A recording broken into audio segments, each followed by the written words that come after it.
大家好，我是阿斌。晚上去加个班，客户说他家空调一开就跳闸。现在我们去看，就是这个空调。现在我们开机试一下。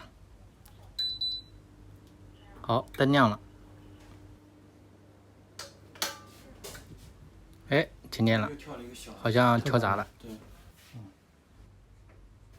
现在把插头拔下来，测量一下这个漏不漏电。用5毫秒欧姆档来测量一下零线、火线和对地的阻值，这个还可以，这个也还可以，说明没有漏电的现象。像这个原因有可能就是外机有问题了，因为插电不跳闸，外机一启动就跳闸了，对吧？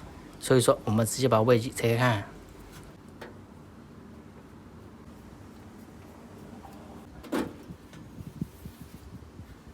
打开就这样子的。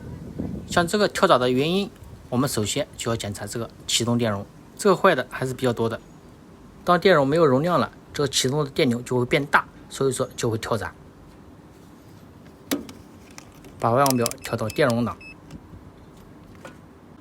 拔掉一根线，然后用键嘴钳短撅2个角，放一下电。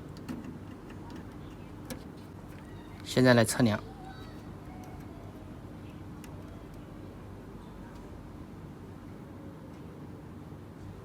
你们看，现在只有4.5微法了，说明这个容量下降的很厉害，所以这个肯定是坏掉了。现在我们更换一个上去试试看。这个螺丝的位置有点尴尬，你看够不着，这样又太短了，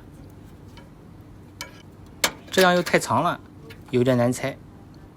算了，把这个前面的壳子给它拆掉吧。现在空间就大了一点了，用这个螺丝刀试试看，正好可以啊。拿出来了，好，现在把它换掉。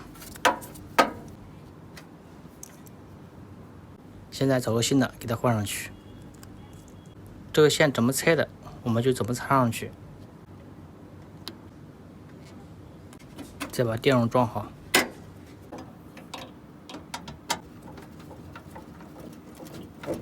壳子装好了，风扇也不挡，线也接好了。现在开机试一下，闸线推上去，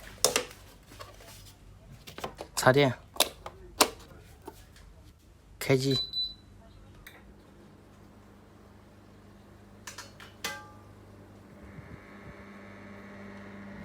风有了，好像不跳闸了。外机现在全部运行正常。压缩机回吸管看着是湿的，应该是凉了，说明正常。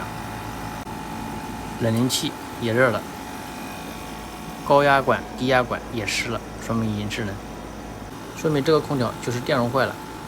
但是有的电容坏了会跳闸，有的电容坏了不会跳闸，怎么回事？因为电容坏了，启动的电流就会变大。